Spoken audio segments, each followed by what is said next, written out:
মুর্শিদাবাদ মালদার পর এবার নদিয়াতেও মিলল পুরুষ লক্ষ্মীর খোঁজ। উপভোক্তা তালিকায় 173 জন পুরুষের নাম রয়েছে।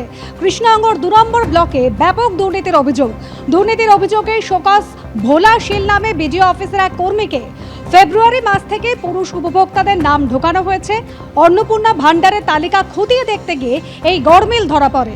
তালিকা অনুযায়ী অ্যাকাউন্টে টাকাও গিয়েছে, খবর বিডিও অফিস সূত্রে। আর তালিকা থেকে 173 জনের নাম বাদ দিতে জেলা শাসককে আবেদন বিডিও।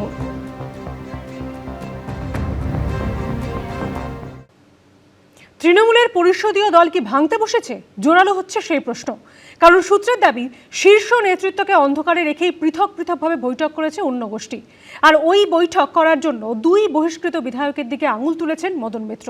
যদিও বৈঠকের বিষয়টা অস্বীকার করেছেন ঋতব্রত বন্দ্যোপাধ্যায় এবং সন্দীপন সাহা। বিধায়ক সংখ্যা কমতে কমতে 80-তে এসে ঠেকেছে। দলের কর্মসূচিতে অধিকাংশ জনপ্রতিনিধি থাকছেন না। পুরসভাগুলিতে ইস্তফার হিড়িক পড়ে গেছে। তার মধ্যে ক্ষোভ বিক্ষোভের বহিঃপ্রকাশও তো রয়েছে। তৃণমূলের অবস্থা যেন এখন বালির প্রাসাদ। এই প্রেক্ষাপটে দলের কীর্তিকলাপ ফাঁস করে দিলেন খোদ দলেরই 2 বিধায়ক। দল বহিষ্কার করল 2 বিধায়ককে, একজন উলুবেড়িয়া পূর্বের ঋতব্রত বন্দ্যোপাধ্যায় এবং দ্বিতীয়জন এন্টালি সন্দীপন সাহা। এই ভঙ্গুর পরিস্থিতিতে কি তৃণমূলের পরিষদীয় দল ভাঙতে বসেছে? জল্পনা উস্কে দিলেন তৃণমূলেরই 2 বিধায়ক কুণাল ঘোষ এবং মদন মিত্র। সূত্রের দাবি, তৃণমূল এখন কার্যত আড়াআড়ি ভাগ হয়ে গেছে। ইতিমধ্যে এক গোষ্ঠী হোটেলে নিজেদের মধ্যে বৈঠকও সেরে ফেলেছে এবং দ্বিতীয় বৈঠকটি হয়েছে উত্তর 24 পরগনার এক তৃণমূল বিধায়কের বাড়িতে। কোন একটি হোটেলে কেউ গিয়ে দেখা করেছে।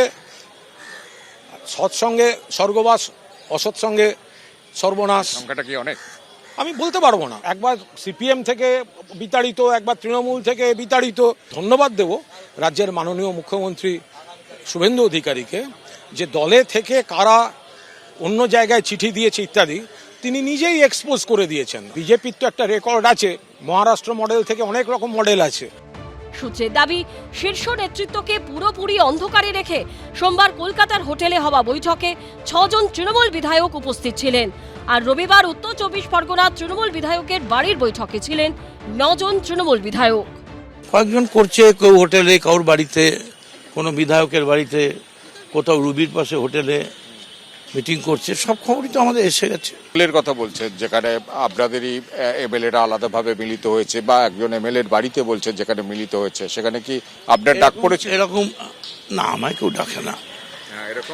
এরকম আমাদের কাছে খবর এসছে, 2-1 এমএলএ গেছে, তারাও না বুঝেই গেছে, তারা ভেবেছে পার্টির মিটিং হচ্ছে। এবং আমার বিশ্বাস, যে 2 জনকে দল বহিষ্কার করেছে এর বাইরে এই মুহূর্তে আর কেউ যাবে না। ইঙ্গিতপূর্ণ মন্তব্য করেছেন বহিষ্কৃত তৃণমূল বিধায়ক। 1 মাস হয়নি 60 জন বিধায়ক তারা হচ্ছে গতকালের মিটিংয়ে যায়নি। আপনি নাকি বারণ করেছেন অনেককে। তাহলে তো বলতে হবে আমি সাংঘাতিক শক্তিশালী। আমি বারণ করলাম আর 60 জন বিধায়ক গেল না। সোমবার রাতে এমএলএ হস্টেলে ভোটে বহিষ্কৃত 2 তৃণমূল বিধায়ক ঋতব্রত বন্দ্যোপাধ্যায় ও সন্দীপন সাহা কয়েকজন তৃণমূল বিধায়কের সঙ্গে বৈঠক করেন। উপস্থিত ছিলেন তৃণমূল বিধায়ক শিউলি সাহা, জাভেদ খান সহ কয়েকজন। আলোচনা হলো, নতুন এমএলএ হোস্টেল পেয়েছি সেটা দেখতে, তাই হোস্টেল নাম্বারটা কি কত সেটা দেখতে। যাদের দুজনের সাথে দেখা হলো, দুজনেই তো সাসপেন্ড হয়েছেন, পার্টি থেকে বহিষ্কার করে দেওয়া। এমনি দাঁড়িয়ে আছেন, কথা হলো, বিধায়ক বহিষ্কৃত নয়। ওরা কি বললো?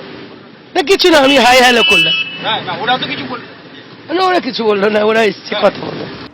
তৃণমূলে যখন ভাঙার জল্পনা, তখন হাসি চওড়া হচ্ছে বিজেপির। হোটেলটার নামটাই তো ভয়ানক সিগনিফিকেন্স, গেটওয়ে। বাবা, এটা কুণাল ঘোষ বলছেন, ওনার কাছে অনেক রকমের খবর থাকে। উনি এখন এনজয় করছেন নাকি খুশিতে আছেন, এটাও চিন্তার ব্যাপার। যাক, একটা কিছু হচ্ছে। 1 মাসও হয়নি, ক্ষমতা থেকে গেছে তৃণমূল। তারই মধ্যে দল টুকরো হওয়ার জল্পনা তুঙ্গে। কৃষ্ণেন্দু অধিকারী, আশাবুল হোসেন ও শিবাশিস মৌলিকের রিপোর্ট, এবিপি আনন্দ। তৃণমূলের সই জালিয়াতি ফাঁস করলেন তৃণমূলেরই 2 বিধায়ক সন্দীপন সাহা এবং ঋতব্রত বন্দ্যোপাধ্যায়। তারপরই তাদের বহিষ্কার করল তৃণমূল।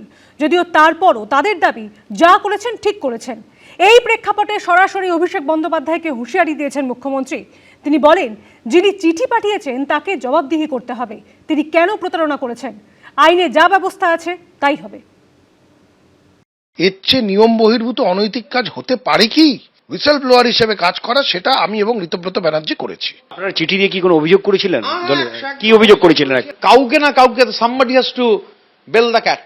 শাসক থাকাকালীন দুর্নীতি, বিরোধী হয়েও জালিয়াতি, আর তৃণমূলের সই জালিয়াতি ফাঁস করলেন তৃণমূলেরই দুই বিধায়ক। আর তাদের নাম প্রকাশ্যে আনলেন খোদ মুখ্যমন্ত্রী। দুই তৃণমূল বিধায়কও বুক ঠুকে বললেন, যা করেছেন ঠিক করেছেন। দুজন এমএলএ মাননীয় ঋতব্রত বন্দ্যোপাধ্যায় এবং সন্দীপন সাহা অভিযোগ করেন তড়িঘড়ি তৃণমূল বহিষ্কার করে দুই বিধায়ক ঋতব্রত বন্দ্যোপাধ্যায় এবং সন্দীপন সাহাকে, কিন্তু তাতে তাদের কিচ্ছু যায় আসে না। কি এত দুর্নীতি, সেগুলো সামনে আসছে, বিভিন্ন জায়গায় জনরোষ, মানুষ নানান রকম প্রশ্ন করছে, তার সেটা কি এনাফ ছিল না যে তার উপরে আবার একটা সই জালিয়াতির কাণ্ড করতে হলো দলকে? আমি দেখেছি যে বিধায়ক নেই, সই করতে গিয়ে দেখছি তার নাম লেখা রয়েছে। স্বাভাবিকভাবে আমরা স্পিকারকে গোটা বিষয়টা জানিয়েছি। যে সইটা আমার কাছে নিয়ে এসেছিল সিআইডি, সেই সইটা আমার নয়। রেজলিউশনের কাগজে আমাকে যে সইটা আমায় দেখিয়েছে সেই সইটা আমার নয়। শোভনদেব চট্টোপাধ্যায় বিরোধী দলনেতা হবেন এই মর্মে একটি প্রস্তাব নিয়েছিল তৃণমূল। দলের বিধায়কদের সই সহ সেই প্রস্তাব জমা দেওয়া হয় বিধানসভায়। মুখ্যমন্ত্রী জানিয়েছেন, সেখানে সই জালিয়াতি নিয়ে তৃণমূলের দুই বিধায়কই অভিযোগ জানান। ঘটনার তদন্তে 28 মে চৌরঙ্গীর তৃণমূল বিধায়ক নয়না বন্দ্যোপাধ্যায় এবং ক্যানিং পূর্বের তৃণমূল বিধায়ক বাহারুল ইসলামের বাড়িতে পৌঁছে যান তদন্তকারীরা। ক্যানিং পূর্বের তৃণমূল বিধায়ক বাহারুল ইসলাম জানান, তাকে যে সই দেখানো হয়েছে তা তিনি করেননি। বিধায়কদের সই সহ চিঠিটি পাঠিয়েছিলেন তৃণমূলের সর্বভারতীয় সাধারণ সম্পাদক অভিষেক বন্দ্যোপাধ্যায়। সোমবার বহিষ্কৃত দুই তৃণমূল বিধায়কও সরাসরি তাকে নিশানা করেছেন। মুখ্যমন্ত্রীকে অনুরোধ করব, সাধারণ সম্পাদকের যে অফিসের যারা ছিলেন তাদেরও আমার ধারণা তদন্তের আওতায় আনা দরকার। একটা অ্যাটেন্ডেন্স খাতাকে রেজলিউশনে পরিণত করে অনুপস্থিত বিধায়কদের নাম ব্লক লেটারে লিখে সাধারণ সম্পাদক অভিষেক বন্দ্যোপাধ্যায় তিনি সেটা মাননীয় অধ্যক্ষের কাছে পাঠিয়ে দিলেন রেজলিউশন হিসেবে। এর চেয়ে নিয়ম বহির্ভূত অনৈতিক কাজ হতে পারে কি? এই প্রেক্ষাপটে সরাসরি অভিষেক বন্দ্যোপাধ্যায়কে হুঁশিয়ারি দিয়েছেন মুখ্যমন্ত্রী। যিনি সেন্ডার তাকে জবাবদিহি করতে হবে, কেন তিনি ফরজারি করেছেন। আইনে যা ব্যবস্থা আছে তাই। সই জাল কাণ্ডে শনিবার অভিষেক বন্দ্যোপাধ্যায়ের 188 হরিশ মুখার্জি রোডের বাড়ি ও তারপর তার কালীঘাটের বাড়িতে যান সিআইডি আধিকারিকরা। নোটিশ দেন অভিষেক বন্দ্যোপাধ্যায়কে, তবে সোমবার হাজির হননি তিনি। যারা তদন্তে সহযোগিতা করবেন নিশ্চয়ই তাদের কথা তদন্তকারীরা একরকম ভাববেন, আর যারা তদন্তে অসহযোগিতা করবেন তাদের জন্য আইনে যা আছে তাই হবে। আপনাদের কেউ যারা এই অবৈধ কাজ করেছেন, সই চুরি করেছেন, ছাড় পাবেন না, এটা খুব স্পষ্টভাবে আমি আপনাদেরকে জানিয়ে দিতে চাই। ঘটনা প্রকৃতি যেদিকে এগোচ্ছে তাতে জালিয়াতির জল বহুদূর অব্দি গড়াবে বলেই রাজনৈতিক মহলের ধারণা। আশাবুল হোসেন ও উজ্জ্বল মুখোপাধ্যায়ের রিপোর্ট, এবিপি আনন্দ। এবিপি আনন্দ, এগিয়ে থাকে, এগিয়ে রাখে।